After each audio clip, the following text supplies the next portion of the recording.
Bu Sri Mulyani selalu mendenial persoalan daya beli. Purbaya juga sama. Cuman cara denialnya aja yang berbeda. Dia masuk di saat kejenuhan orang terhadap figur Sri Mulyani Indrawati.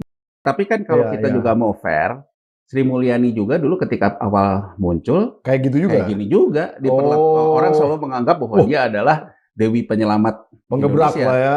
Orang juga ngomong bahwa dia orang potensial untuk jadi wapres dan sebagainya. Sama juga sama sekarang.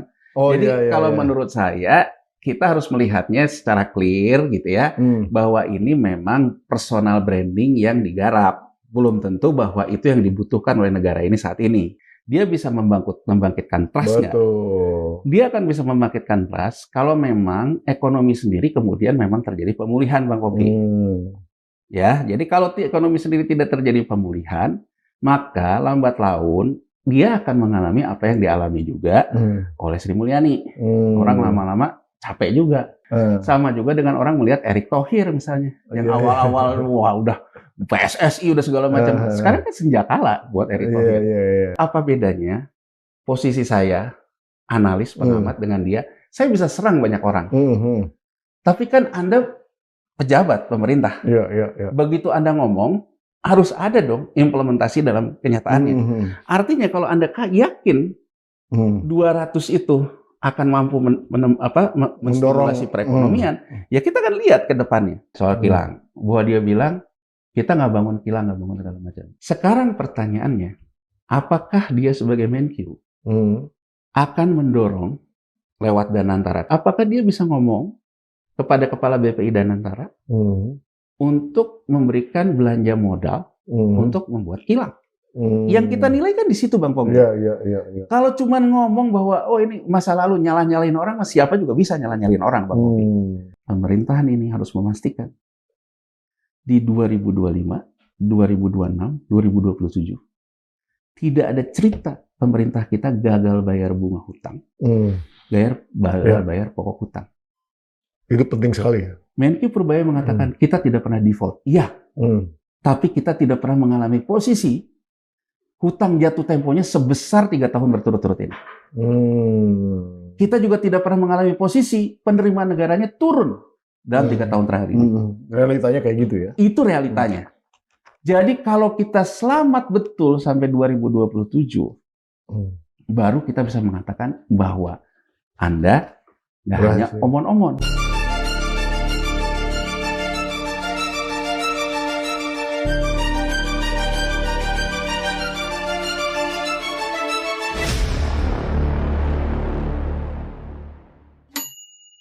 Bismillahirrahmanirrahim. Assalamualaikum warahmatullahi wabarakatuh.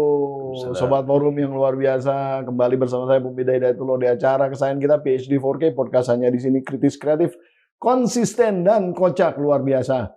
Nah, politik Menkyu atau Menkyu berpolitik ini menarik untuk disimak. Banyak orang kaget dengan gebrakan-gebrakan yang dilakukan oleh seorang Purbaya Yudi Sadewa yang ya memang di dalam berbagai macam policy ada yang kelihatannya oke, ada yang kelihatannya juga agak-agak tidak masuk akal gitu. Nah, tapi untuk menjudge itu saya tidak dalam posisi untuk kemudian memberikan judgement.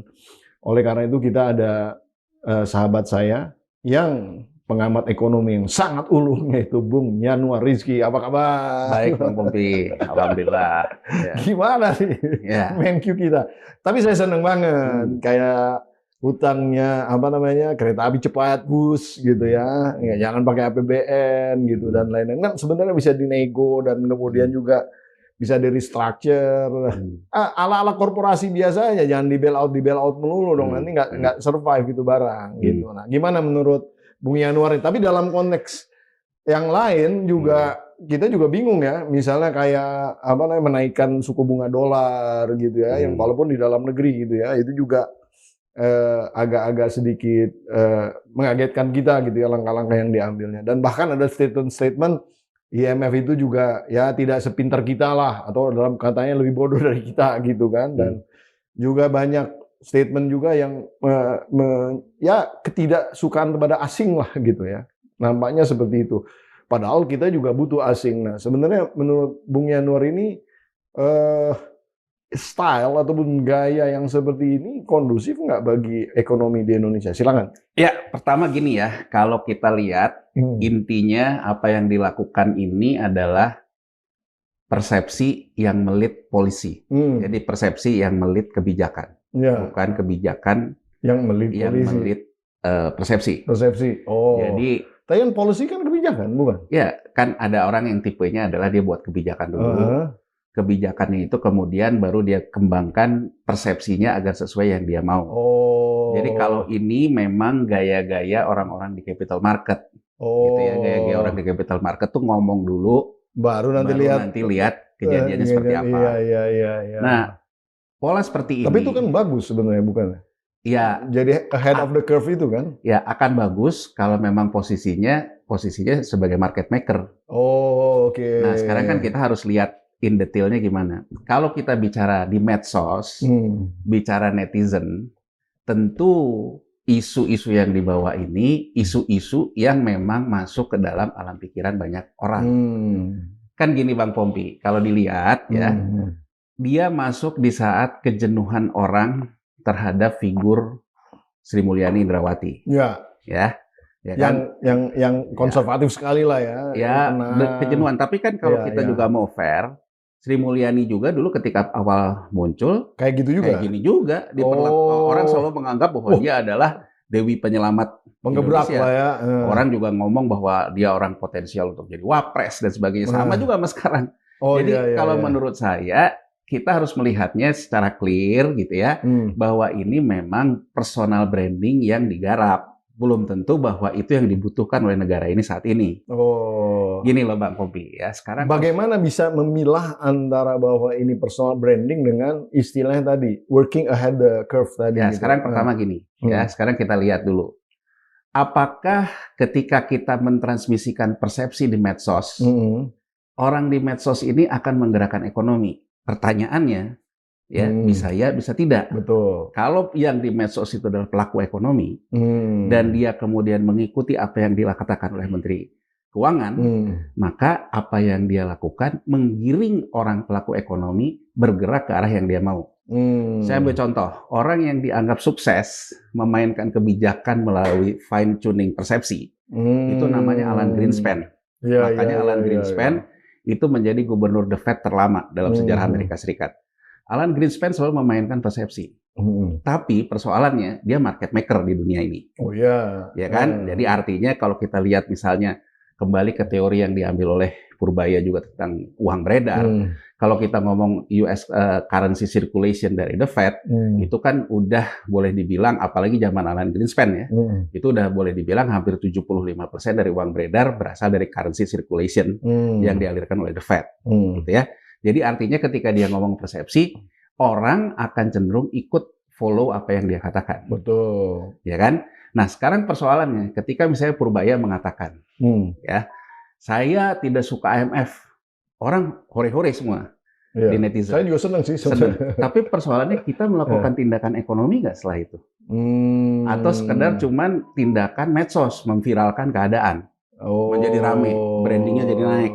Seperti dia bilang, saya udah kayak artis, mak-mak banyak apa? Kalau gerakan ekonomi kayak gimana seharusnya? Ya kalau gerakan ekonomi kan kemudian terjadi kebijakan yang memang mengikuti apa yang dia mau, misalnya ke dominasi, menjauh dari IMF, kemudian juga mengembalikan duit-duitnya pengusaha lokal menggantikan peran asing.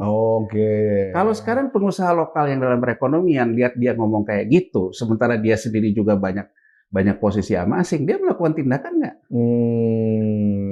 Jadi menurut saya ngukurnya gampang aja. Orang yang di medsos ini, orang yang menjadi pemain ekonomi atau pemain isu. Dua hal yang berbeda nih. Kalau dia bukan pemain ekonomi, maka ini hanya personal branding dari dia. Ya kan? Jadi artinya bahwa dia di applause oleh situasi komunikasi. Sisi lain yang saya lihat, kenapa dia juga jadi media darling? Ya. Karena gini, karena eranya SMI itu udah terlalu lama. Banyak wartawan-wartawan yang masih junior itu tidak cukup mendapatkan ruang yang intens dengan SMI. Karena SMI juga punya gengnya sendiri. Apalagi SMI kan besar di era tahun 98. Iya. Ya kan seperti juga SMI selalu ngomong tentang Forcam, itu kan wartawan-wartawan kelompok ekonomi. Yang sekarang rata-rata juga udah kelompoknya udah Pemret. Jadi boleh dibilang ya teman-temannya SMI itu sekarang forum Pemret lah. Jadi banyak isu-isu di sektor keuangan dibahas di ruang yang tidak dengan reporter-reporter baru ini. Iya. Ada jarak, Bang Bobi. Benar. Nah, begitu beliau sekarang tampil dengan media-media yang reporter-reporter baru ini lebih intens, bisa disentuh, bisa di doorstop, bisa kemudian juga ngajak bercanda, maka dia mendapatkanlah yang namanya brandingnya dia. Ya kan? Jadi artinya personal branding dia dapat. Nah, sekarang persoalannya, apakah setelah dia mempunyai personal branding, dia bisa membangkitkan trust nggak? Dia akan bisa membangkitkan trust kalau memang ekonomi sendiri kemudian memang terjadi pemulihan, Bang Popi. Ya, jadi kalau ekonomi sendiri tidak terjadi pemulihan, maka lambat laun dia akan mengalami apa yang dialami juga oleh Sri Mulyani. Orang lama-lama capek juga. Ya, kan walaupun dulu menganggap Sri Mulyani itu adalah harapan. Sama juga dengan orang melihat Erick Thohir misalnya, yang awal-awal wah udah PSSI udah segala macam. Sekarang kan senjakala buat Erick Thohir. Jadi menurut saya tipikal kayak Purbaya dilihat dari sudut pandang komunikasi, dia akan bisa mengalami juga apa yang dialami oleh SMI, yang dialami oleh Erick Thohir. Ya kan, dalam artian bahwa di kemudian hari orang akan dengan cepatnya berbalik arah gitu. Poinnya adalah sebenarnya bukannya memang dia perlu approval, karena kan dia baru nih. Oh iya, artinya approval dan dukungan publik ini menjadi prioritas juga buat dia gitu. Betul. Agar dia bisa leluasa, tidak dikit-dikit diganggu gitu ya. Apa yang dia ambil langkah-langkahnya itu kira-kira. Iya, tapi di kelompok lain ya. Di kelompok lain kan yang melihatnya dengan data yang lebih detail, dia belum mendapatkan approval, Bang Pompi. Nah, dia sendiri orang data loh. Purbaya ini selalu pakai data. Artinya kan sebenarnya apa yang akan dia kerjakan, kebijakannya dia akan ukur juga dengan data. Iya. Nah, menurut Anda kira-kira nanti seperti apa tuh? Basis. Ambil contoh gini deh. Ambil contoh ya. Sekarang yang 200T. Ya, yang 200T yang dari BBI pindah ke dia selalu mengatakan, dia selalu mengatakan ke publik bahwa uang saya banyak. Seberapa banyak? Coba kita lihat sekarang laporan keuangan pemerintah pusat, LKPP tahun 2024 yang sudah diaudit BPK. Iya. Dana sal itu hanya 350 T-an, Bang Kompi. Iya, benar. Ya, kalau sekarang kita lihat laporan keuangan Bank Indonesia yang juga sudah diaudit oleh BPK, rekening pemerintah tuh jumlahnya berapa sih? Ya, jumlahnya ada sekitar 410-an sekian. Ya. Nah, sekarang kalau dia mengatakan duit dia banyak, kalau yang diomongkan itu adalah sal, yang diomongkan itu adalah uang pemerintah yang belum dipakai, sisa alokasi anggaran, ya. Kalau dia ngomongin itu 350, Bang Popi. 350 sekarang undisbursement loan. Ya kan? Kredit yang sudah dialokasi oleh perbankan, tapi kemudian dari sisi demand-nya tidak mengambil kredit ke perbankan sehingga tidak teralokasikan, itu aja 2.700 triliun, Bang. 2.700 yang tidak tersalurkan. 2.700, 200, ya kecil lah. Iya, sepersekian. Kita baru ngomong undisbursement. Yang tidak terserap ya. Tidak terserap. Belum kita bicara tentang M2, uang beredar total antara pasar keuangan, sistem perekonomian, perbankan. Kecil banget. Nah, Anda mau mengatakan uang sekecil itu Anda buat bombastis. Masyarakat yang tidak tahu datanya pasti akan ngomong, wah gini dong. Ya kan kita kan banyak duit, banyak apa. Di sisi lain ya kan dia ngomong lagi, Pertamina nggak bangun kilang, nggak bangun segala macam. Ya sama aja gini, Bang Pompi. Sama aja, apa bedanya posisi saya, analis, pengamat dengan dia. Saya bisa serang banyak orang. Tapi kan Anda pejabat pemerintah. Begitu Anda ngomong, harus ada dong implementasi dalam kenyataannya. Artinya kalau Anda yakin 200 itu akan mampu menstimulasi perekonomian, ya kita akan lihat ke depannya. Coba kita lihat hitung-hitungannya. Ya, saya mengatakan kalau kita lihat berdasarkan datanya, determinan faktor, ya determinan faktor yang membuat uang beredar dalam sistem perekonomian itu likuiditas yang berputar. Ya. Berdasarkan riset yang sudah saya lakukan, ya, determinan faktornya itu adalah likuiditas transaksi pasar sekunder dari surat utang negara kita. Ya. Ya Bang Pompi ya. Jadi artinya likuiditas di pasar uang antar bank menggunakan surat utang negara untuk transaksi perekonomian. Betul. Ya, itu yang menjadi determinan faktornya. Determinan faktor yang namanya M1 dan kredit, apakah itu jadi determinan faktor dalam KAR? Berdasarkan riset yang saya lakukan, ya, determinan faktor dalam KAR itu yang ada adalah di surat berharga juga. Hal ini SBN, bukan kredit. Kredit sudah tidak menjadi determinan faktor. Artinya kalau sekarang kita mengatakan bahwa itu akan bisa menumbuhkan perekonomian, lah dia determinan faktor juga belum, ya itu satu. Terus kedua, kita lihat gitu, yang dia katakan apa yang disebut dengan sumber pertumbuhan ekonomi di zaman SBY yang dia bilang private sector, itu kan harga batu bara naik. Iya. Harga sawit ada windfall lah ya. Ada windfall. Kalau kita lihat cadangan devisa Bank Indonesia, kita kaitkan dengan kebijakan relaksasi moneter yang dilakukan oleh The Fed. Cadangan devisa kita naik ketika The Fed melakukan yang namanya excess likuiditas lewat kebijakan cetak uang yang disebut dengan quantitative easing. Jadi artinya uang beredar itu datangnya dari mana? Dari kebijakan eksternal. Itu jelas dalam cadangan devisa kita. Nah, kenapa kemudian terjadi pengereman yang dia bilang dicekek itu? Karena luar juga dalam posisi geopolitik yang berubah, dia juga mulai melakukan aksi balik dari yang tadinya ekspansi menjadi kontraksi, menjadi normalisasi. Kejadian ini juga berdampak terhadap harga batu bara. Harga batu bara turun, harga sawit turun. Nah, kalau kita lihat dalam potensi seperti itu, sebetulnya yang mendorong sektor private kita ke pertumbuhan sampai 6% dan sebagainya itu adalah komoditas sumber daya alam mentah. Dalam hal ini batu bara, dalam hal ini sawit. Nah, sejak ada kebijakan membalik dalam geopolitik, batu bara harganya jatuh, sawit masih oke, tapi juga masih ada persoalan ya macam-macam itu. Nah, turunnya kan di situ. Ya, turunnya di situ.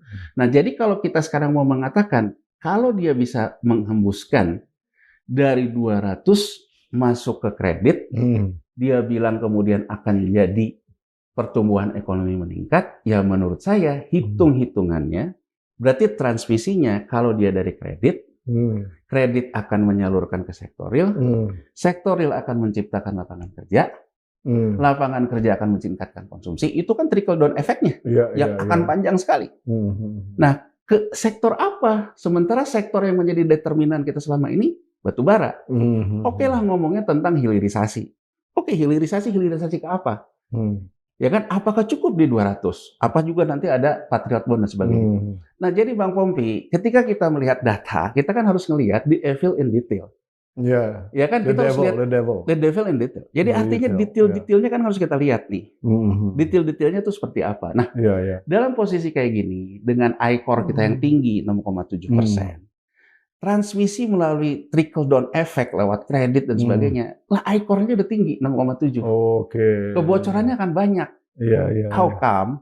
Bagaimana mungkin Anda bisa mengatakan pertumbuhan bisa naik sampai ke 6?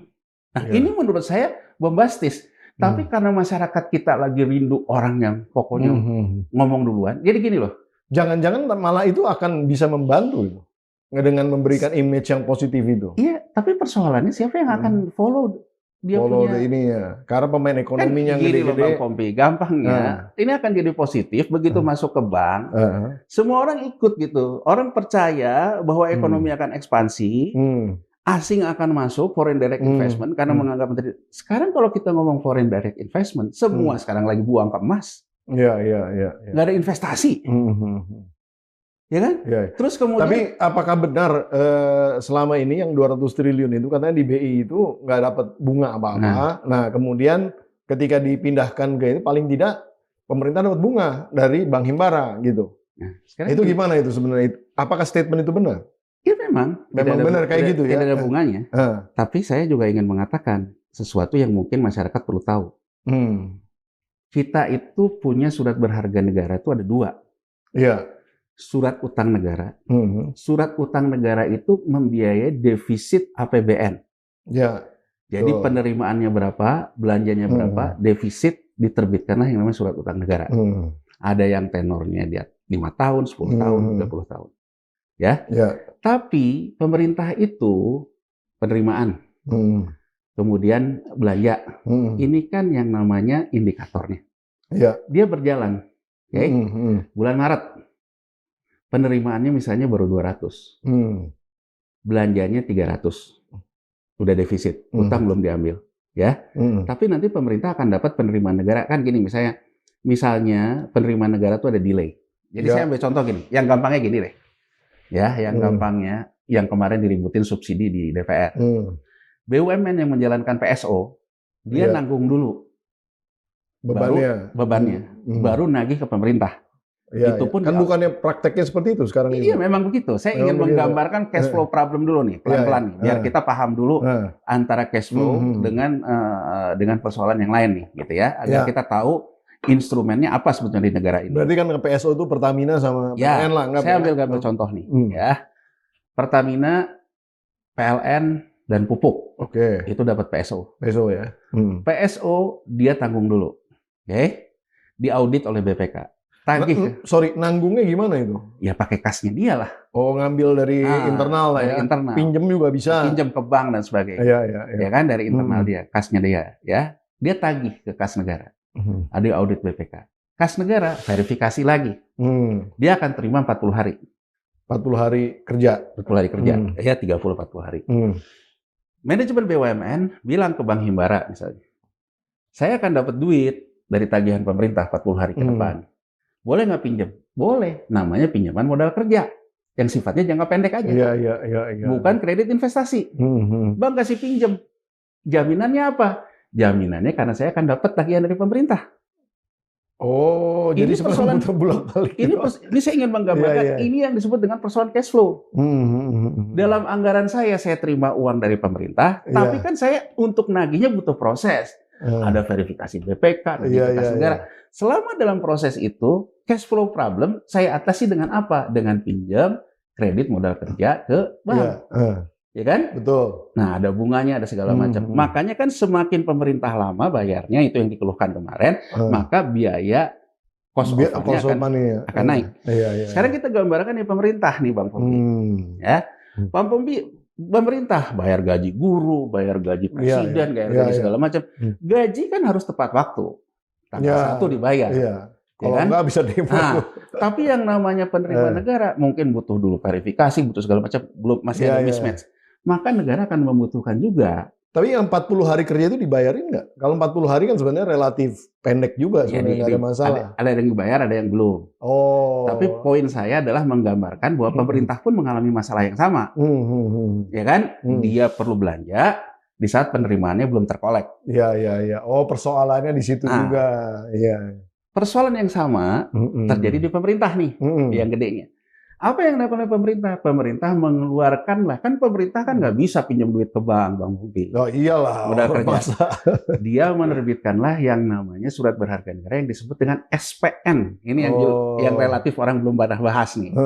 Namanya surat perbendaharaan negara. Jatuh temponya nggak lebih dari setahun, sesuai dengan kebutuhan cash flow pemerintah. Pendek itu juga, pendek juga. Siapa yang membeli SPN? Bank Indonesia.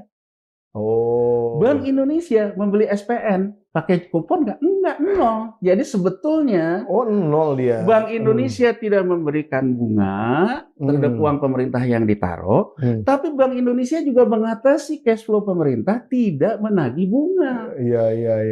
Jadi sebetulnya dari sudut permainannya, Bang Pompi, bahwa ini sekarang kalau dikatakan Bank Indonesia pakai apa? Ya mungkin pakai duit SAL juga. Yang ditaruh di Bank Indonesia. Iya. Ya kan yang ditaruh. Pakai duit tiap negara juga. Duit negara juga. Nah, sekarang konteks yang ingin saya katakan, Bang Pompi. Iya. Kalau sekarang, seberapa besar sih SPN itu? Kalau boleh tahu? SPN sekarang yang saya baru lihat baru ada kebutuhan lagi sekitar 50 triliun. Sekarang. 50 triliun. Kalau SBN berapa besar? Oh, SBN lebih besar, itu jauh yang 9.000 triliunan itu. Oh, yang 9.000 itu. triliun itu. Kalau SPN ini terkait cash flow pendek aja. Jadi untuk yang nanti setelah penerimaannya dia pemerintah bayar. Ibaratnya BI bayarin dulu lah. Kira-kira gitu kan. Jadi saya ingin menggambarkan Bang Pompi, singkatnya adalah sebetulnya rekening SAL, rekening pemerintah di BI itu ya, itu dipakai juga untuk mengatasi cash flow-nya pemerintah. Tapi kan itu sebetulnya kecil sekali 50 triliun kan. Ya, tapi kan 50 itu kebutuhan yang akan diterbitkan. Oh, kan nutup gini. Ya. Kita belum tahu nih bulan depan dia butuhnya berapa. Satu kali penerbitan 50T kira-kira gitu. Saya lihat bulan ini pemerintah butuh 50T. Oh, 50T bulan ini, Tapi bulan depan belum tentu. Bisa naik lagi. Nah, kita kan nih kalau melihat ini kita harus lihat secara sampai berapa banyak kemampuan BI membeli itu kira-kira? Ya, BI kan satu dia mesti nanganin SBN. Iya, kalau itu ya. Sun. Dia juga harus nanganin SPN. Ya kan?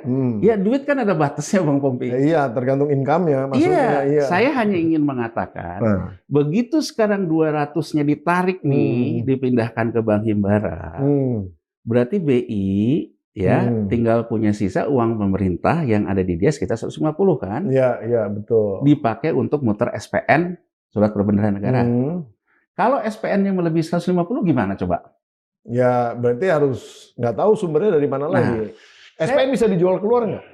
Tapi nggak mungkin lah ya, karena 0% kan nggak ada yang beli lah ya. Dijual ke bank lagi. Ke bank lagi. Nah, ya kan BI kan operasi moneternya sama bank. Iya. Jadi gini, di aturan mainnya, BI itu hanya boleh di pasar perdana hanya soal SPN, Bang Pompi. Ini harus paham dulu nih. Kalau makanya orang suka ribut. Kenapa BI beli di pasar perdana yang SUN, SBN yang surat utang negara? Karena dia harus di pasar sekunder.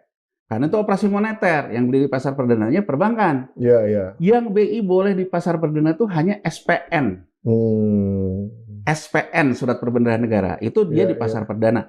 Tapi saya ingin menggambarkan Bang Pompi, apa yang terjadi kalau misalnya besok pemerintah ini butuh persoalan cash flow karena terjadi penurunan penerimaan negara, ya, karena penerimaan negaranya drop, maka dia akan terbitkan SPN kan? Iya. Karena belanjanya nggak bisa gagal kan? Ini yang disebut dengan stabilitas Bang Pompi. Iya. Sebentar, kalau misalnya memang ada duit pemerintah di BI, kenapa nggak diambil aja? Kenapa nggak harus pakai SPN? Apa kelebihannya menggunakan instrumen SPN ini? Ya, itu tadi yang saya bilang. Karena prinsipnya APBN itu cash basis Bang Pompi. Iya, betul. Kan duitnya ada. Iya, makanya duit, ngambil aja. Bukan, kan duitnya masih ada 150. Oh, ya itu kalau itu kan dipakai sama pemerintah. Maksudnya diambil aja, dipakai aja dari SAL itu. Kalau SAL itu dialokasikan harus izin DPR. Oh, gitu. SAL dialokasikan itu izin DPR. Panjang lagi. Makanya statusnya juga ketika di Bank Himbara simpanannya deposit on call komersil. Iya. Itu menunjukkan SAL belum dialokasikan, hanya dipindahkan tempat penyimpanannya. Iya. Karena ini perlu taktikal cepat. Jadi gini. Jadi lebih baik pakai instrumen itu gitu. Kalau diaudit, ya diaudit oleh BPK. Berapa SAL? Masih angkanya segitu. Kenapa? Karena disimpan di BI. Iya. Perkara BI menggunakan dana untuk aktivitas perbankan dia, itu udah bukan urusan pemerintah, tapi di laporan keuangan pemerintah pusat itu dikatakan bahwa itu tetap SAL, disimpan di Bank Indonesia. Sama dengan sekarang 200T yang dipindahkan ke Bank Himbara, statusnya masih SAL, karena sesuai dengan natura akunnya memang masih SAL, belum dialokasikan. Perkara kemudian banknya mengalokasikan kredit, itu urusan banknya. Yang jelas, kalau pemerintah ngambil, bisa ini. Tapi saya ingin menggambarkan gini, Bang Pompi. Apa yang akan terjadi ya ketika misalnya pemerintah punya cash flow problem? Betul. Kalau ekonomi ini baik-baik saja, Bang Pompi, tidak ada kejutan, tidak ada mismatch dan sebagainya, mungkin nggak ada apa-apa. Tapi kalau tahu-tahu pemerintah membutuhkan penerbitan SPN yang besar, karena jangan sampai guru nggak gajian misalnya. Iya. Ketika BI mengatakan, saya cadangan likuiditasnya terbatas. Ada kemungkinan pemerintah akan mengambil juga loh uang di bank itu. Karena sifatnya deposit on call. Saya ingin menggambarkan, bankir juga bukan orang yang tanpa logika, Bang Kompi. Iya, iya, iya. Bankir pun sekarang dapat duit, posisinya deposit on call, dia dipaksa untuk ngasih kredit investasi, dananya bukan model kredit investasi, kredit modal kerja. Sekarang hitungan deh, BI sendiri menggunakan dana mengendap pemerintah, apakah dipakai untuk yang durasinya tidak bisa dicairkan dalam waktu cepat? Enggak, iya. Karena uang itu memang milik nasabahnya, dalam hal ini pemerintah. Nah, sekarang dikatakan bahwa, oh nih lihat nih, saya sidak ke BNI. Masyarakat kita kan senang ya kayak gitu. Pada dasarnya masyarakat itu kita tuh sebenarnya senang sama pengamat, Bang Kompi. Ya kan, senang sama pengamat, ya kan senang sidak gitu kan. Masuk ke boardroom. Senang apa yang terlihat. Masuk ke boardroom dan kemudian dia bilang, oh itu udah terserap dan segala macam. Info yang saya dengar, ya, info yang saya dengar, apa yang dilakukan oleh para bankir ini, karena building perception, persepsi yang dibuat oleh Menteri Keuangan, dan bagaimana mendukung persepsi ini juga. Jadi, yang saya dengar ini ditawarkan dana ini juga untuk kredit modal kerja, bukan kredit investasi. Ini saya dengar dari beberapa bankir nih, bankir-bank himbara, ya kan? Bisik-bisik sebegitu. Iya. Makanya sekarang kalau kita mau kejar Pak Purbaya, netizen bisa nanya Pak Purbaya ke sektor apa? Iya. 50T itu. Kalau janji Anda kan kredit investasi, penciptaan lapangan kerja artinya, penciptaan uang beredar. Tapi kalau dari info yang saya dengar, karena bank juga dalam posisi kayak gitu, dia kasihlah tawaran nih ke yang biasa minta kredit modal kerja. Kan bukan hanya BUMN. Ya, misalnya ada BUMN nih. Dia misalnya ngomong ke Pertamina, udah ambil dulu deh. Bisa pakai duit SAL kan? Oh ya bisa aja. Ya kan pakai duit yang pemerintah ini kan, karena dia juga nanti akan dapat dari pemerintah kan? Iya. Untuk tagihan subsidi dan sebagainya kan. Nah, kredit modal kerja yang diberikan ini kan bukan kredit investasi. Nah, artinya nggak sektorialnya nggak gerak, ya, karena dia cuma main-main instrumen aja. Iya, gitu. Main-main gitu aja, cuman kantong kiri kantong kanan. Iya. Kalau kantong kiri kantong kanan, artinya kredit modal kerja, kredit belanja ini tidak menemukan yang namanya investasi yang meningkat kan? Bahkan yang saya dengar beberapa dipaksa ambil dulu nih karena over likuiditas dia ambil dulu kredit modal kerja, padahal nggak butuh-butuh amat juga, ya kan? Iya, nah jadi maksud saya kan kemudian dia bilang tuh BRI minta tambahan segala macam. Kalau kita sekarang runut, ya kan, runut pakai berita aja. BRI ini kan lagi punya masalah juga lumayan banyak nih terkait likuiditas nih. Iya. Ada kasus Dorman lah yang melibatkan oknum dia. Iya. Ya, ada krisis UMKM yang belum terserap. Jadi artinya, menurut saya, ya, permainan persepsi ini kelihatan indah, tapi sebetulnya transmisinya tidak semudah itu. Jadi artinya, kalau zaman dulu kita ada film Little Messi gitu kan, Bang Ovi ya, yang suka jadi joke itu. Tidak semudah itu Rudolfo gitu. Walaupun ngomong gampang. Jadi nggak ngomong gampang, tapi tidak semudah itu Rudolfo.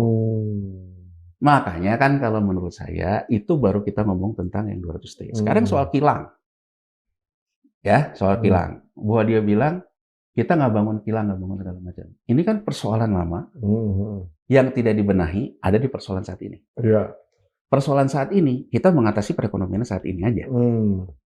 Sekarang pertanyaannya, apakah dia sebagai Menq akan mendorong lewat Danantara? Kan dia bilang, oh saya ini kan pengawas Danantara, fungsi Menq. Jadi boleh-boleh aja saya ikut campur soal BUMN. Persoalannya sebagai pengawas Danantara, apakah dia bisa ngomong kepada kepala BPI Danantara untuk memberikan belanja modal untuk membuat kilang? Yang kita nilai kan di situ, Bang Pong. Iya. Kalau cuma ngomong bahwa oh ini masa lalu nyalah-nyalain orang, siapa juga bisa nyalah-nyalain orang, Bang Pong. Tapi persoalan dia sekarang kan mengatasi masalah hari ini. Sama dengan saya melihat gini, antara stabilitas dan pertumbuhan. Oke. Terlepas saya di sini berapa kali mengatakan, apa yang baik ketika kita menghadapi krisis pelemahan dunia? Ternyata kita punya daya tahan yang lebih baik dibandingkan Turki, dibandingkan segala macam. Kenapa itu terjadi? Karena kupon kupon surat utang negara kita aja udah 6%. Yield Amerika Serikat naik ke 5 aja masih ada ruang buat kita. Iya. Pelemahannya tidak cukup banyak. Tapi harga yang harus dibayar apa? Dengan pemerintah mengeluarkan surat utang negara yang rata-rata bunganya di 6,5%, maka sektorial kita kalah di masa lalu. Yang harus dipahami apa? Bunga tidak hanya BI rate, karena ada surat utang negara. Iya, betul. Ketika bunga BI rate-nya katakan aja mau dibuat 0 sama kita, tapi kalau surat utang negaranya 6,5, maka teori bunganya adalah sektorial akan ngitungnya dari 6,5 plus. Jadi siapa pembunuh sektorial? Kalau sekarang kita mau salah-salahin, ya kebijakan yang ditempuh oleh Menteri Keuangan yang lama, kita mau salah-salahin dari mulai era SBY dan segala macam ini, bahwa dia yang membunuh sektorial karena pemerintah mengambil uang di pasar dengan bunga sebesar itu, akhirnya sektorial nggak mampu bersaing. Iya. Tapi kenapa selama ini itu nggak terasa, Bang Pompi, masalahnya? Karena kita dapat eksekutivitas dari luar. Konsumsi dari luar. Ada startup. Pekerjaan sektor informal tumbuh. Pinjol masuk. Kartu kredit masuk. Nah, begitu yang ininya nggak masuk, berhenti, stop. Iya. Underground ekonominya stop, sektor informal juga stop. Itu yang kita rasakan masalahnya hari ini. Iya. Nah, sekarang pertanyaannya, itu kalau kita mau salah-salahin. Tapi kan selalu yang dikatakan, Presiden Prabowo selalu mengatakan, saya nggak suka tuh orang yang suka nyalah-nyalahin presiden yang lama. Ya kan? Nah, kalau kita nggak mau nyalah-nyalahin, berarti sebagai bangsa yang berdaulat, negara hukum, persoalan kita saat ini adalah kita harus mengatasi stabilitas dari yang lama. Apa yang terjadi, Bang Pompi?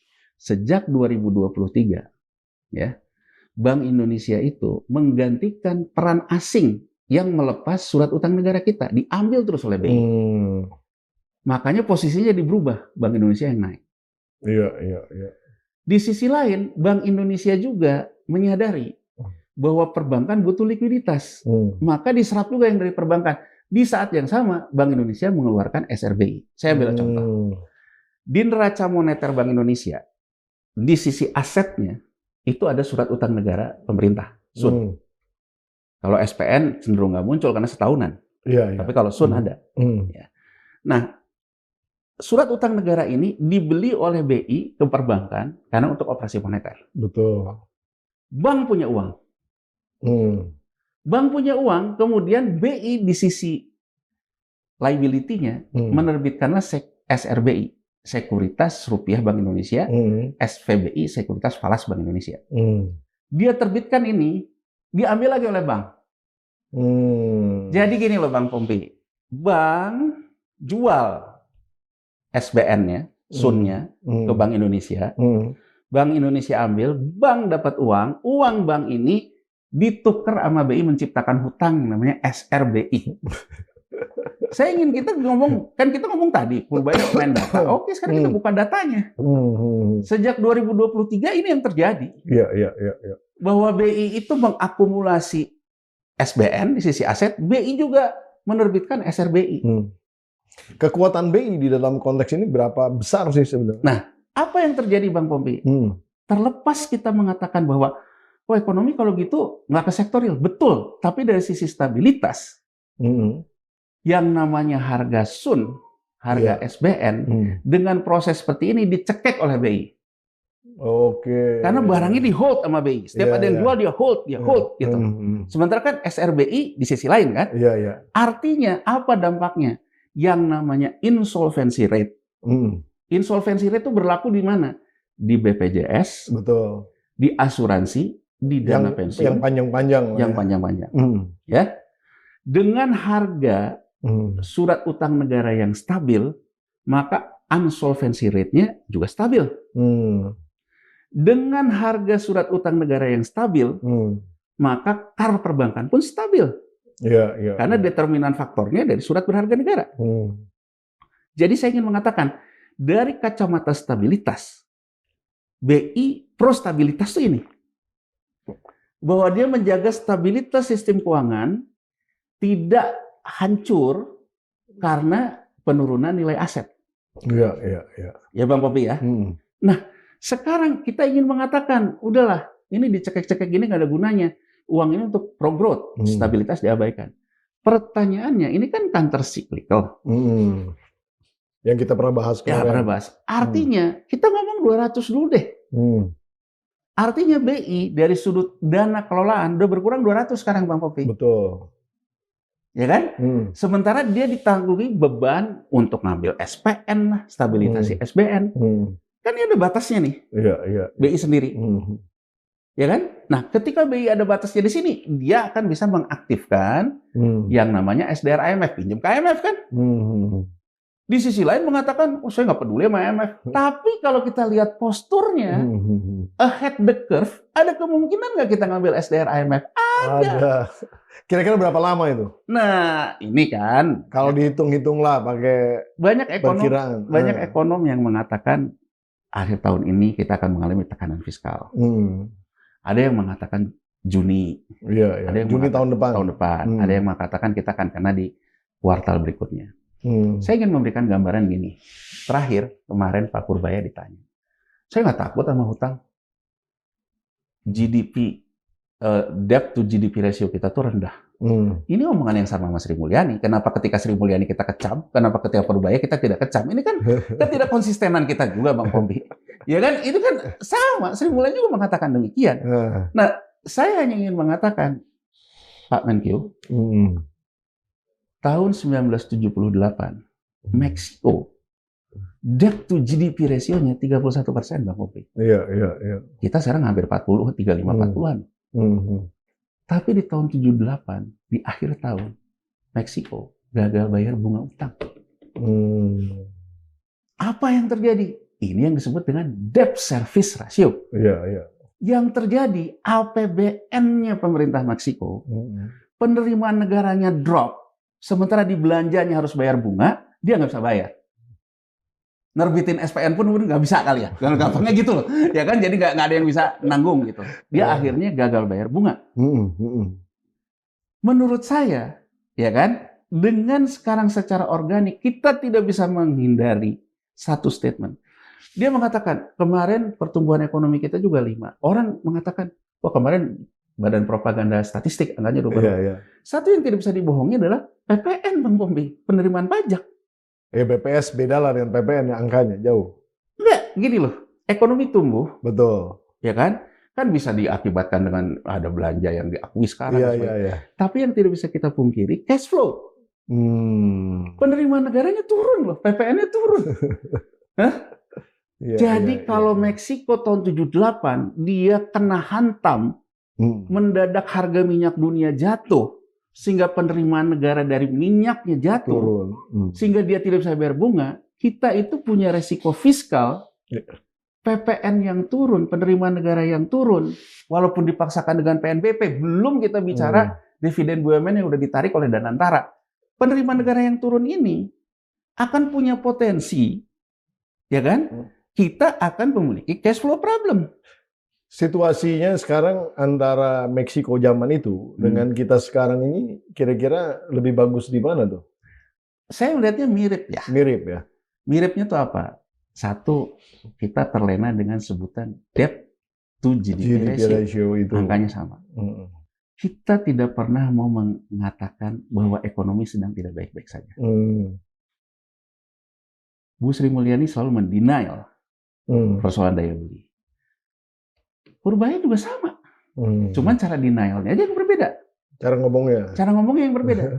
Kalau Bu Sri Mulyani, yang ini lebih disukai gitu ya. Nah, kalau ini kan ngomongnya dia bilang bahwa kalau ekonominya saya bisa tumbuhin 6% kan? Ya kalau iya. Kalau indikator pertumbuhan ekonomi bisa kelihatan kapan? Nah, sekarang naik turunnya gitu. Pertanyaan saya gini, kalau ekonomi tumbuh tapi tidak berkualitas, tidak menciptakan konsumsi, penerimaan negara tetap tumbuh. Maksudnya apa tuh? Gini. Ekonomi tumbuh tidak berkualitas itu gimana? Nah, misalnya ekonominya tumbuh nih, bisa aja dibuat tumbuh lah, ya kan? Entah itu belanja alutista lah, entah segala macam. Oh, tetap ada hilirisasi segala macam. Tapi kan creating terhadap penerimaan negaranya belum tentu instan loh. Iya. Apalagi kalau investasi kan biasanya jangka panjang. Iya, belum tentu instan. Sementara di saat yang saya ingin menggambarkan gini, bedakan antara persoalan jangka pendek dengan persoalan jangka panjang. Belum persoalan jangka imah, kan gitu. Ya nggak? Nah, di saat kita punya persoalan yang harus mengatasi persoalan jangka imah dan jangka pendek, kita berbicara jangka panjang. Iya. Ya kan? Ini kan hanya bisa terjadi kalau saya ingin mengutip apa yang disebut dengan Nash equilibrium, pemenang Nobel John Nash, game teori. Menurut Nash, equilibrium baru, titik keseimbangan baru, hanya akan terjadi kalau pemain dominan lama bergerak ke titik yang berbeda dan semua ikut ke titik baru itu. Ya, oke. Itu Nas. Benar. Nah, sekarang persoalannya, ketika sekarang Menkyu mengatakan ke sini, apakah semua ekonomi akan ke sini? Pertanyaannya, dia market maker bukan? Iya. Gitu loh. Kalau misalnya dia ke sini, kemudian asingnya nggak ke sini, lokalnya tetap nyimpan di luar negeri, tetap nyimpan segala macam, kan tidak akan terjadi keseimbangan barunya. Kira-kira gimana caranya supaya meyakinkan para pemain besar ini ikut ke sana? Ya, sekarang kan gini Bang Pompi ya. Nah, ini kan ini kita jadi konsultannya Purbaya nih kalau kayak gini. Saya melihat gini, secara ide, saya akui idenya benar. Idenya kan gini, kalau sekarang geopolitik problem, uang di dunia ini jadi tersendat karena kebijakan stagflasi dari geopolitik, terutama Amerika lawan Cina, lagi adu nafas bermain stagflasi. Ya, sehingga harga emas meroket terus, Bang Pompi. Nah, artinya kalau likuiditas dari eksternal tidak ada, maka likuiditas itu datangnya harus dari domestik. Betul. Ya. Nah, kalau dari domestik, sekarang kita lihat, apakah uang domestik kita cukup? Enggak. Dolarnya aja kelihatan. Berarti kan pengaruh eksternalitas itu besar di kita. Bayangin Bang Pompi, US dollar indeksnya udah ke 97, US dollar rupiah kita terus melemah. Itu menunjukkan bahwa kita faktor domestik yang percaya terhadap rupiahnya tuh kecil. Nah, artinya jalan satu-satunya apa? Kita harus paksa uang yang di luar permainan yang selama ini ada masuk. Teorinya, kenapa kita sekarang mau ke BRICS, gitu ya? Ke sini. Kan kita kasarnya, kita mau menggantikan yang membasahi likuiditas kita selama ini gengnya IMF, digantikan gengnya BRICS. Pertanyaannya, apakah geng BRICS ini bisa masuk sekarang? Kita lihat, siapa sekarang yang kita anggap? Rusia. Rusia itu sekarang suku bunga SBI-nya dia tuh lagi tinggi loh. Dia tuh juga punya persoalan M1. Bukan SBI kali, suku bunga bank sentralnya. Ya, suku bunga bank sentralnya. Bahkan kalau kita lihat pidato gubernur bank sentralnya yang itu kan kelihatan sekali bahwa dia ada persoalan. Berapa dia? Tahu? Sekarang depositonya aja dia bisa kena sampai 60-an. 60%? Iya. Makanya kan dia banyak ditolong Cina. Dengan konsesi BRICS-nya itu. Iya. Apa yang ditawarkan itu? Digital currency Cina. Itu yang sekarang ditawan oleh Amerika Serikat, oleh Trump, dengan stable coin. Iya. Jadi, kenapa digital currency Cina bisa berlangsung? Karena Rusia dilakukan blokade ataupun sanksi lewat SWIFT, akhirnya menggunakan digital currency Cina, maka ini muncul digital currency Cina di-pack ke emas. Sekarang ada undang-undang baru yang dikeluarkan oleh Trump terkait dengan stablecoin. Stablecoin yang namanya kripto dan sebagainya ini harus underlying-nya ke emas, sama yang punya Cina nih. Iya. Emas dan surat utang negara, treasury-nya Amerika Serikat. Ya, jadi ini permainan di globalnya nih Bang Pompi. Nah, sekarang pertanyaannya, Cina dengan Rusia sudah punya agenda strategis segini. Emang duit Cina masih cukup untuk nanggulangi kita? Ya Bang Pompi ya. Ini kita bermain logika nih.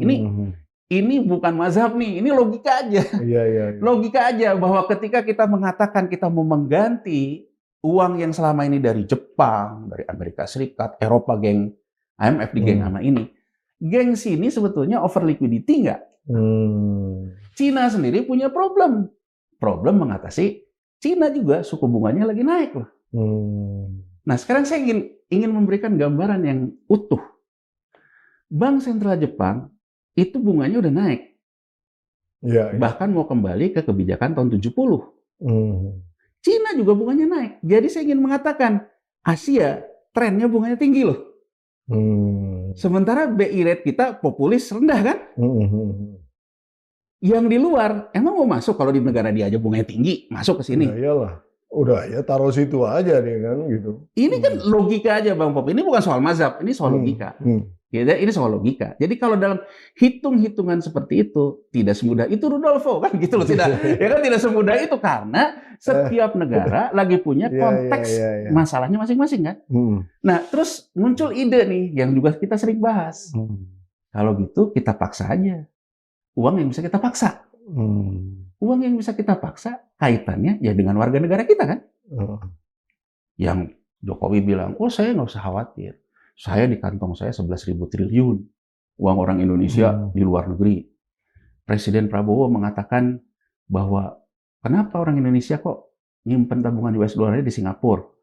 Ternyata bunganya di Singapura 4% yang kemarin saling bantah juga. Ya kan? Kalau mau naik 4% segala macam. Nah, sekarang pertanyaannya Bang Pompi, ini uang mau ditarik.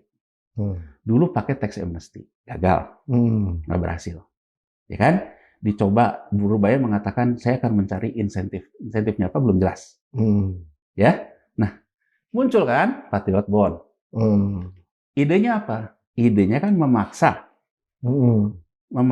uang domestik untuk balik lewat Patriot Bond. Ya ini kan sebenarnya saran kita juga nih dulu. Ya, ini kan kita bilang nih, cuman ini terstruktur atau tidak terstruktur? Iya. Problemnya adalah ya kalau ini bagian dari resolusi hukum, menurut saya tata kelola kelembagaan adalah hal yang pertama yang harus dilakukan oleh pemerintahan Presiden Prabowo Subianto. Sepakat, betul. Ya. Saya ambil contoh, Cina Politbironya menetapkan Perdana Menteri Zhu Rongji Maret 97 ahead the curve. Zhu Rongji sebelumnya Gubernur Bank Sentral. Zhu Rongji kemudian kebijakannya satu peti mati. Kalau semua korupsi, satu peti mati terakhir untuk saya. Hukum mati korupsi kan. Zhu Rongji kemudian melakukan pembenahan BUMN. Dilakukanlah yang namanya hukuman-hukuman terhadap yang korupsi di BUMN. Pembersihan buku di BUMN. Sampai di 2003-nya BUMN-nya jadi SASAP. Kalau di kita Badan Penyelenggara BUMN lah. Sekarang. Nah, apa yang dilakukan oleh dia? Pembenahan institusi, kelembagaan. Ini juga sebetulnya yang disarankan oleh Profesor Sumitro Joyohadikusumo. Prof. Sumitro sepanjang yang saya tahu, yang saya baca, dia bilang kalau ICOR-nya tinggi, jangan ekspansi. Lebih baik benahi dulu kelembagaannya, agar tidak bocor. Jadi menurut saya, sinyal yang harus pertama kali dibangkitkan oleh pemerintah ini kan trust. Hukum, penegakan hukum. Ya kan? Tanpa pandang bulu. Nah, ketika semua hukum ini sudah diselesaikan, kan Presiden bisa mengatakan, ini kesalahan kamu ya, dulu terkait dengan pajak, terkait kurang bayar BLBI, terkait devisa hasil ekspor yang kamu taruh di luar, terkait ini, terkait itu. Dia bilang, saya akan kasih tax amnesty, duit balik. Atau pidana. Saya akan kasih abolisi. Ya kan? Tapi duit balik. Atau pidana. Ini out of court settlement ini, kalau dikerjakan dengan baik, kelembagaannya baik, tidak ada peras-memeras, kan jangan sampai gini loh Bang Pompi. Tidak ada bocor-bocor lagi. Jangan ada sampai gini loh. Ada Markus. Jadi karena presidennya minta, muncul Markus, diselesaikan sama Markus, nggak selesai di sininya. Ya kan? Akhirnya kan tidak selesai tujuannya. Nah, menurut saya berputar-putar kayak gini, kemudian usul yang muncul adalah jadinya model Patriot Bond, bunganya 2%, ya orang mungkin dipaksa entah gimana cara maksanya, ya kan? Masuklah ke Patriot Bond dan sebagainya. Nah, sekarang kalau kita liatin, Patriot Bond 50, ya kan? SAL 200, katanya ada Patriot Bond kedua. Ya, apa sweetener Patriot Bond ini? Yang dikatakan oleh Kepala BPI dan Antara, menurut Rosan, bahwa Patriot Bond ini boleh dijadikan agunan kredit. Search saja, udah dikatakan oleh dia. Udah bond terus jadi agunan, gimana cerita itu? Jadi Patriot Bond ini marketable securities Bang Pompi. Berbeda dengan yang pernah saya utarakan di podcast Bang Pompi. Kalau dulu saya mengatakan uang itu masuk katakanlah dalam surat berharga, tapi surat berharga yang tidak diperdagangkan, holding period misalnya 5 tahun. Betul. Ya kan? Ya, kemudian bunganya 0. Mezanin lah ya. Kalau sekarang Patriot Bond ini dimunculkan, itu sebenarnya marketable securities. Surat berharga yang bisa dijual belikan. Ada pasar sekundernya juga nanti. Oke. Nah, karena dia marketable securities, maka perbankan boleh ngambil, Bang Kompi. Kucing-kucingan lagi. Karena perbankan boleh ngambil, karena itu aset liquid. Nah, jadi kurang lebih, kalau sekarang saya ngambil misalnya 3 triliun, Patriot Bond, bunganya 2% dapat dari pemerintah. Iya. Saya datang ke Bank Himbara, ya kan? Ini gue mau ngambil kredit dong, lu berapa LTV-nya, loan to value-nya. Oke. Agunan gue 3T, leveraging-nya berapa? Katakan leveraging-nya kalau 3 bisa dapat 9, anggap aja. Iya. Leveraging-nya. Ya. 9, 3 dapat 9 gitu. Nah, kalau 3 dapat 9, atau nggak usah deh 100% deh. Ya, Kalau uangnya 3, kreditnya 3. Ya Bang Papi ya. 3. Oke, ini agunan saya nih, Patriot Bond. Karena diagunkan, 2% kuponnya pun milik bank. Betul. Artinya, kalau bank sekarang pakai duit yang ditaruh oleh pemerintah dengan bunga komersil 4%, maka 4% pemerintah, 2%-nya sendiri udah dibayar sendiri oleh Danantara loh. Iya, benar. Iya kan? Nah, akhirnya ketika dia minjem kredit ke bank, bunganya 4%. Nanti bisa diklaim sebagai prestasi. Tuh, lihat kan, gue berhasil nurunin bunga. Bunga kreditnya jadi 4%. Tapi kalau kita lihat mekanismenya, Bang Kompi, ya kan, dari 4 itu, 2-nya udah dibayar oleh pemerintah sendiri, oleh Danantara. Jadi artinya, makanya jadilah oligarki, gak ada matinya loh. Kan gitu loh. Nah, apakah kerangka seperti ini bagian dari konsep penataan kembali kelembagaan? Menurut saya enggak sih. Iya, enggak lah. Enggak. Itu satu dari sisi transmisinya. Kedua, dari sisi penggunaannya. Patriot Bond yang sekarang 50T itu, dari yang dikatakan akan dipakai untuk membiayai pengelolaan sampah. Pengelolaan sampah, Bang Pompi, jadi energi. Standing buyer itu siapa? PLN. Udah jelas pembelinya ada. Tapi kan butuh investasi, beli peralatan buat ngolah sampah. Betul. Siapa sekarang? Salah satunya Toba, baru beli perusahaan pengolahan sampah di Singapura, akuisisi. Toba mengatakan ya kita sedang mempertimbangkan untuk kerjasama sama Danantara. Udahlah, nggak usah. Mempertimbangkan. Nggak usah pura-pura deh kita. Artinya, duit Patriot Bond 50 akan dipakai untuk pembiayaan produk sampah. Produk sampahnya punya Toba. Mohon maaf, Pak Presiden, sebaik apapun konsep, kalau bau-bau 4L lu lagi, bau-bau konflik kepentingan masih ada, Anda akan kehilangan yang namanya trust. Iya. Orang akan mempertanyakan, lah, kok yang dapat ke situ? Iya. Sementara CEO Danantara Investment Management-nya alumni Toba.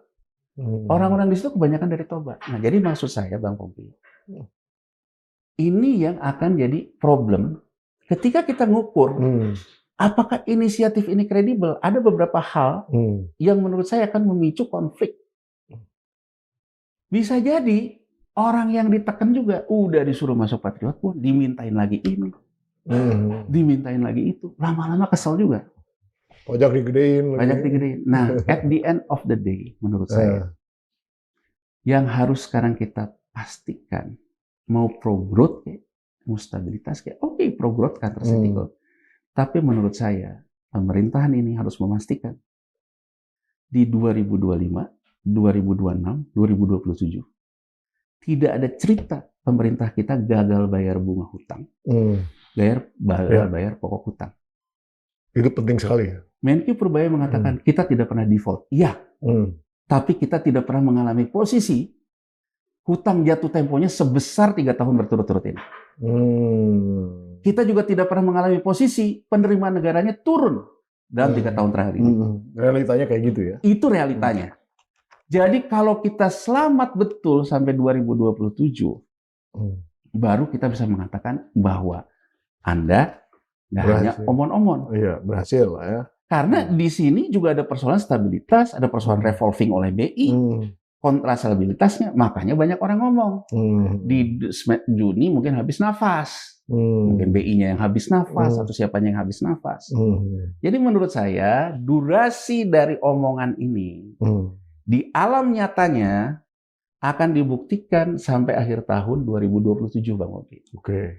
Tahun depan. 2027, 2 tahun lagi. 2 tahun lagi. Sorry, 2 tahun lagi. Kalau dalam posisi itu, ya, kasus korupsi menggila kan, sekarang MBG kayak begini kan, ada yang lain, belum nanti Koperasi Merah Putih. Kalau masih bocor, distrust meningkat, ya kan? PHK tambah banyak, kita tidak punya kemampuan, susah untuk bekerja. Akhirnya kita mengalami apa yang dialami oleh Amerika Latin tahun 80 kan. Nah, kalau itu yang terjadi menurut saya, krisis. Dan krisisnya mungkin menurut saya harus diantisipasi. Makanya antisipasinya seperti apa? Ya pilah-pilah. Mana yang harus stabilitas, mana yang pro growth. Kalau mau posisikan ekspansi, penataan kelembagaan yang mesti jelas, penegakan hukum mesti jelas. Ya kan? Kan syarat-syarat ini harus dipenuhi. Nggak bisa sekedar kita ngomong bahwa, oh ini akan begini. Ya itu, menurut saya sih seperti itu. Luar biasa. Bung Yanuar, terima kasih banyak udah hadir di sini dan menjelaskan bagaimana, ini detail banget. Jadi kita juga paham antara hubungan antar komponen-komponennya gitu ya. Tadinya kita banyak yang gelap juga gitu. Tiba-tiba tercerahkan lah dengan adanya Bung Yanuar di sini. Tentunya ini sebenarnya tujuannya untuk mengingatkan juga Menkyu ya, bahwa ya ancamannya bukan cuman sekedar di dalam bayang-bayang saja, tapi mau di depan mata gitu sebenarnya. Jadi memang kita juga berharap sih sebenarnya bisa ada gebrakan untuk bisa menyelesaikan ini gitu sebenarnya. Baik, terima kasih udah ada di sini. Nah, itu tadi Bung Yanuar Rizky yang sudah menjelaskan tentang bagaimana situasi perekonomian kita terakhir dan dikoneksikan dengan apa yang namanya politik daripada Menkyu ataupun Menkyu yang berpolitik itu tadi.